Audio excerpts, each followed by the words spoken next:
ჩვენი პირველი სტუმარია ელენე მეტრეველი, საგარეო საკითხებში პოლიტიკური მრჩეველი ევროპარლამენტში. ელენე, მოგესალმები, მადლობა რომ გვერდთვები.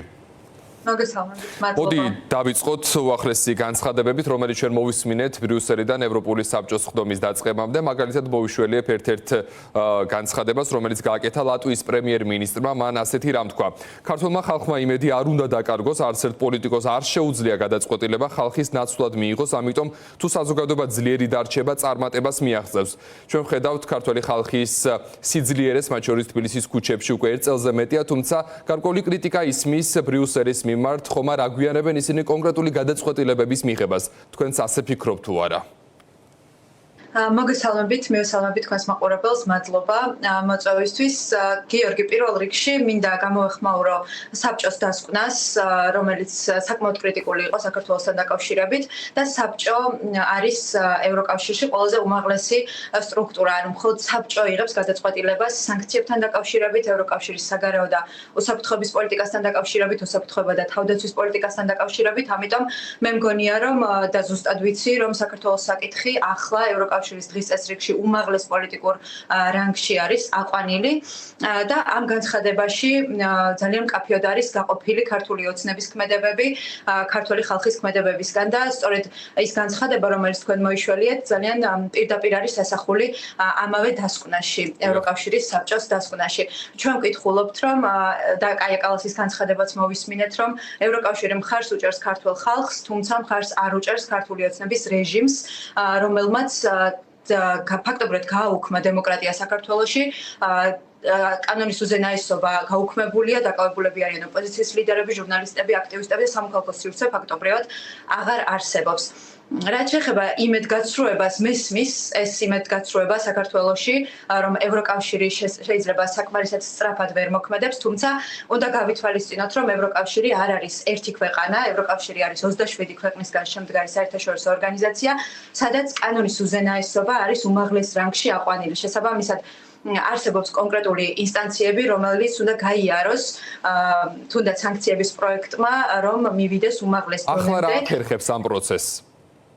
ახლა პირველ რიგში უნდა გავითვალისწინოთ, როგორც აღმოჩნდა 27 ქვეყანა და პირველ რიგში ეს არის ერთ-ერთი ქვეყანა, უნგრეთი, რომელიც ხელს უშლის საბჭოში სანქციების დაწესებას. თუმცა ამ კვირის ბოლოს თქვენ იცით, რომ გამოქვეყნდება ვიზა ლიბერალიზაციის ანგარიში, პროგრეს ანგარიში, რომელზეც დეტალებზე შეიძლება არ შემიძლია ვისაუბრო, თუმცა შემიძლია გითხრათ, რომ ეს იქნება ასევე ძალიან კრიტიკული საბჭოს დასკვნასთან შესაბამისობაში და ევროკომისიის 25 წლის გაფართოების პოლიტიკის ანგარიშთან შესაბამისობაში და ეს იქნება ძალიან კრიტიკული დასკვნა, რომელიც შემდეგ უკვე დაინიცირებს და შემდეგ ნაბიჯი იქნება სწორედ იმ ქართული ოცნების ლიდერების წინააღმდეგ ვიზა ლიბერალიზაციის სანქციების დაწესება, რომელსაც არ სჭირდება ყველა ქვეყნის თანხმობა, მას კვალიფიციური უმრავლესობის თანხმობაც აკმაყოფილებს და ასევე ამ თემასთან დაკავშირებით თუ გვაქვს რომ მინდა გითხრათ, რომ ვმუშაობთ პირადად ვარ ჩართული იმ სიის მომზადებაში, რომელიც მუშავდება კომისიაში და საბჭოში და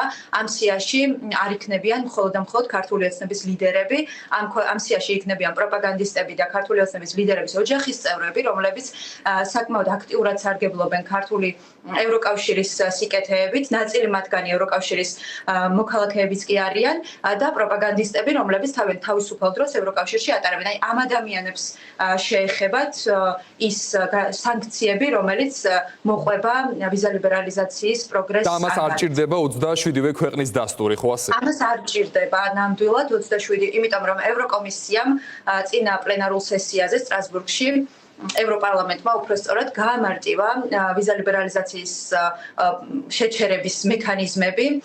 ეს საკითხი გასული იყო პლენარულ სესიაზე და მოიპოვა უმრავლესობა ევროპარლამენტარების მხარდაჭერა და ამ გადაწყვეტილებას ნამდვილად არ სჭირდება 27-ვე ქვეყნის თანხმობა. ამ გადაწყვეტილებას კვალიფიციური უმრავლესობის თანხმობა სჭირდება, რომელიც რამდენადაც ჩემთვის ცნობილია საბჭოში არის. კი ბატონო და ჩვენ ხშირად მოგვისმენია მათ შორის საერთაშორისო პარტნიორების მხრიდან მოწოდებები ივანიშვილის რეჟიმის მიმართ. ისინი ამბობენ, რომ აი იმედი აქვთ, რომ მთავრობა შეცვლის კურსს, გაიწვევს რუსული სტილის კანონებს და ასე შემდეგ. ეს მათ რეალური მოლოდინი აქვთ, უკვე იციან ქართული ოცნების ბუნება, მათი ქმედებები და რეალურად ეს სიტყვები მართლაც არაფერს არ ნიშნავს. დღეს ჩვენ სოციალში მოვისმინეთ გაია კალასის განცხადება, ის ძალიან მკაფიო იყო. მან თქვა, რომ ისინი მხარს უჭერენ არა ქართულ ოცნებას, ივანიშვილის მთავრობას, არამედ ქართულ ხალხს, რომელიც იბრძვის დემოკრატიული მომავლისთვის. პირველ რიგში მსგავსი განცხადებები, როდესაც ისმის პლენარულ სესიაზე, ან საბჭოში, ან კომისიაში, ხა ჩემთვის როგორც ქართველისთვის, ძალიან რთულად მოსასმენია, თუმცა გასაგებია, რომ ისინი ასახავენ რეალობას. და კომისიაშიც, საბჭოშიც, ევროპარლამენტშიც აღარ არსებობს მოლოდინი, სამწუხაროდ აღარ არსებობს მოლოდინი იმის, რომ ქართული ოცნება შეცვლის მის ქმედებებს და რატომ? იმიტომ რომ რაც წავიკითხეთ ჩვენ ევროკომისიის დასკვნაში, რაც წავიკითხეთ ჩვენ ევროკავშირის საბჭოს დასკვნაში, ეს არის მხოლოდ და მხოლოდ მსგავსი კრიტიკული ტონი არის მხოლოდ და მხოლოდ იმის შედეგი, რომ დახურულ კარს მიღმა არსებული მოლაპარაკებები იყო უშედეგო.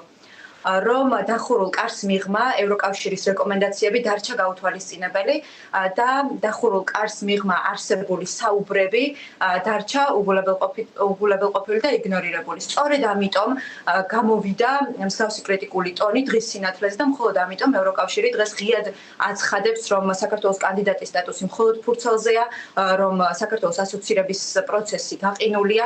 ეს არის მხოლოდ ამის შედეგი, რომ ქართულმა ოცნებამ ძალიან ბევრჯერ უგულებელყო, ძალიან ბევრჯერ დააიგნორა ევროკავშირის მითითებები. და ამ კავშირის საბჭოს განცხადებაში ბოლო ნაწილი არის ძალიან მნიშვნელოვანი, გიორგი, და ამას აუცილებლად უნდა გავუსვათ ხაზი. ჩვენ ვკითხულობთ სიტყვით, რომ ევროკავშირი მოუწოდებს ქართულ ოცნებას შეწყვიტოს დეზინფორმაციის კამპანია ევროკავშირის ღირებულებების წინააღმდეგ და რომ შეწყვიტოს თავდასხმები ევროკავშირის ელჩებზე და ასევე შეწყვიტოს თავდასხმები ევროკავშირის მისიის ხელმძღვანელზე საქართველოში, საუბარია პაველ ჰერჩინსკიზე. ეს ძალიან მძიმე განცხადება თავისი შინაარსით და დიპლომატიური შინაარსით, იმიტომ რომ თავიდან ბოლომდე ვკითხულობთ ბოლო წინა აბზაცში, რომ ქართული ოცნება არის ინიციატორი და მამოძრავებელი იმ დეზინფორმაციის, რუსული ტიპის დეზინფორმაციის მანქანის, რომელსაც ძალიან აქტიურად ამუშავებს საქართველოში ევროკავშირის წინააღმდეგ. შესაბამისად, დაველოდოთ ამ კვირის ბოლოს ვიზა ლიბერალიზაციის პროგრესს ანგარიშს, რომელიც ძალიან კრიტიკული იქნება და ასევე დაველოდოთ შემდეგ ნაბიჯებს, რომელიც ჩემი აზრით და ჩემი ჩართულობიდან გამომდინარე ანალიზით ასევე ძალიან მძიმე იქნება. საქართველოში ეს იმედგაცრუება, როგორც გითხარით, მესმის, მაგრამ მე მგონია, რომ საბჭოში იმდენად კრიტიკულად დგას ეს საკითხი და უნდა შევხედოთ ამას უფრო ფართო სურათში. ეს იყო არა მხოლოდ საქართველოზე ანგარიში, არამედ ეს იყო კანდიდატ ქვეყნებზე ანგარიში. და ყველა სხვა კანდიდატ ქვეყნებს აქვს ძალიან დიდი პროგრესი. ამიტომ მე მგონია, რომ ძალიან მალე ვიხილავთ მძიმე შედეგებს. აი ამ პროგრესთან დაკავშირებით ჩვენ ქართული ოცნების წარმომადგენლების მხრიდან არაერთხელ მოგვისმენია განცხადებები, რომ ისინი არიან უსამართლობის მსხვერპლი, რომ თითქოს მათ უსამართლოდ ექცევიან ლიდერები ევროკავშირიდან და რომ წინ არიან ბევრად ვიდრე უკრაინა და მოლდოვა. დიახ, ეს საბჭო არის ზოგადად პოლიტიკური ორგანო. ევროკომისია აფასებს ტექნიკურ მდგომარეობას ქვეყნის ასოცირების ხელშეკრულების პირობების შეთანხმებასთან დაკავშირებით, ხოლო საბჭო არის პოლიტიკური ორგანო. მაშინ, როდესაც ჩვენ საქართველოში ვხედავთ, რომ ადამიანის უფლებები მასობრივად ირღვევა, სასამართლო სისტემა არის გამოყენებული ადამიანების წინააღმდეგ, ეს არის ჩვეულებრივი პოლიტიკური იარაღი. მაშინ, როდესაც აქტივისტები, პოლიტიკოსები მიხეილ სააკაშვილი, ქვეყნის პრეზიდენტი, სხვა ოპოზიციური ლიდერები, ზურაბ ჯაფარიძე, ნიკა გვარამია, ნიკა მელია, ეს ადამიანები ციხეში ცხედან მხოლოდ და მხოლოდ პოლიტიკურად მოტივირებული ბრალის გამო, ამ შემთხვევაში ქართული ოცნების ერთადერთი გასამართლებელი საბუთი, ასე რომ ვთქვათ, გასამართლებელი არგუმენტი არის სიტყვები, რომ ისინი წინ არიან უკრაინაზე, მოლდოვაზე. შეუძლებელია, არც ერთი მაჩვენებელი ამას არ მიანიშნებს, რომ საქართველო არის წინ უკრაინაზე ან მოლდოვაზე. საქართველო არის ძალიან უკან, მათ შორის იმ ტრიოშიც კი აღარ შედის უკრაინას და მოლდოვასთან ერთად და სომხეთიც კი საქართველოზე წინ არის ევროკავშირში ასოცირების თვალსაზრისით. სამწუხარო რეალობაა, თუმცა ფაქტია. და ასევე ვისაუბროთ გუშინდელ დებატებთან დაკავშირებით კრიტიკული გზავნილები მოვისმინეთ სტრასბურგში, სადაც ისაუბრეს ევროპარლამენტარებმა იმ დემოკრატიული უკუსრის შესახებ, რომელსაც ჩვენ თვალყურს ვადევნებთ საქართველოში. გარდა ამისა, იქ ბუნებრივია გამოვიდნენ ქართული ოცნების მხარდამჭერი ევროდეპუტატები. რა ვიცით მათ შესახებ? ვინ არიან დღეს ქართული ოცნების მოკავშირეები მხარდამჭერების საერთაშორისო ასპარეზზე? დიახ, გუშინდელი დებატები პირველ რიგში მინდა გითხრათ, რომ ჩაინიშნა მხოლოდ იმის გამო, რომ ჩვენ ნახეთ BBC-ს ანგარიში საქართველოში 2024 წელს პირველი მსოფლიო ომის ქიმიური აგენტის კამეტის გამოყენებასთან დაკავშირებით. სწორედ ამის შემდეგ ეს იმდენად დიდი სენსაცია იყო და ადამიანის უფლებები ზოგადად ევროკავშირისთვის იმდენად ფუნდამენტური ღირებულებაა, რომ დღის წესრიგში ვნახეთ საქართველოსთან დაკავშირებით დებატები. ძალიან კრიტიკული დებატები იყო, ყველაზე ხმამაღალი დებატები იყო, მე ვიტყოდი საქართველოს მეგობრებისგან გაკეთებული განცხადებების გათვალისწინებით და ყველა საქართველოს მეგობარი ევროპარლამენტარი მოუწოდებს კომისიას და საბჭოს, რომ შეიქმნას საერთაშორისო საგამოძიებო კომისია და მე მგონია, რომ ამასთან დაკავშირებითაც პროგრესი იქნება ძალიან მალე. რაც შეეხება ევროპარლამენტარებს, რომლებიც ქართული ოცნების მხარდამჭერები არიან, ეს უფრო მეტ ლუსტრაციას იწვევს ქართული ოცნების. ესენი არიან ადამიანები, რომლებიც წარმოადგენენ ალტერნატივა გერმანიისთვის AfD პარტიას გერმანიიდან, ასევე არიან ორბანის პარტიიდან და ევროკავშირში ეს პარტიები წარმოადგენენ რუსულ ხმას გერმანიაში. ეს ადამიანები არ აღიარებენ ჩვენი ქვეყნის სუვერენიტეტს და დაკარგულ ტერიტორიებს. ეს ადამიანები არიან ადამიანები, რომლებიც ასევე ამ პლენარულ სესიაზე გაიმართა დებატები ევროკავშირში რუსულ აგენტებთან დაკავშირებით, იმიტომ რომ სამწუხაროდ არიან და სამწუხაროდ ამასთან დაკავშირებით ევროკავშირის შიგნითაც უწევს კონკრეტული ნაბიჯების გადადგმა. ეს არის სწორედ ის პარტიები, რომლებიც მხარს უჭერენ ქართულ ოცნებას და ეს კიდევ უფრო მეტ ლუსტრაციას იწვევს, ჩემი აზრით, მათ რუსულ ინტერესების გატარებასთან დაკავშირებით საქართველოში. და თქვენ ცოტა ხნის წინ სანქციები ახსენეთ, მათ შორის პროპაგანდისტებთან დაკავშირებით და სწორედ ამ პროპაგანდისტების ვარსკვლავები არიან ეს პოლიტიკოსები, რომლებიც თქვენ ახლა შეაფასეთ როგორც პრორუსებად და რადიკალებად და ასე შემდეგ, რომლებიც არიან ქართული ოცნების მოკავშირეები.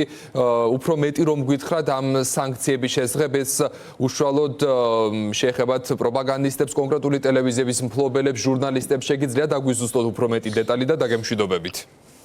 დიახ, ეს პროექტი, ეს საკითხი, რომელიც მუშავდება ევროპარლამენტში და ჩვენ გვაქვს ძალიან აქტიური კომუნიკაცია ევროკომისიასთან, საბჭოსთან და საგარეო დიპლომატიურ მისიებთან, მოიცავს პროპაგანდისტებს, რომლებიც მუშაობენ კონკრეტულ ტელევიზიებში, იმედში, რუსთავიორში, პოსტივიში და ეს ეხება არა მხოლოდ მფლობელებს, თუმცა რა თქმა უნდა მფლობელებსაც, ეს ეხება მფლობელებს, ჟურნალისტებს, ადამიანებს, რომლებიც აქტიურად, საჯაროდ და ძალიან ეფექტურად სამწუხაროდ ხელს უწყობენ საქართველოში დეзинფორმაციის გავრცელებას. განსაკუთრებით ეს ეხება იმედის ჟურნალისტებს და იმედის საქმიანობას ზოგადად, იმიტომ რომ აქ ძალიან კარგად ვაკვირდებით ყოველდღიურად იმედის ქმედებებს, რამდენად ძლავრად ურტყავენ ევროკავშირის ღირებულებებს საქართველოში, ასევე ევროკავშირის ელჩებს, ევროკავშირის მისიის ხელმძღვანელს და ზოგადად ავრცელებენ სრულ დეзинფორმაციას სრულ უნისონში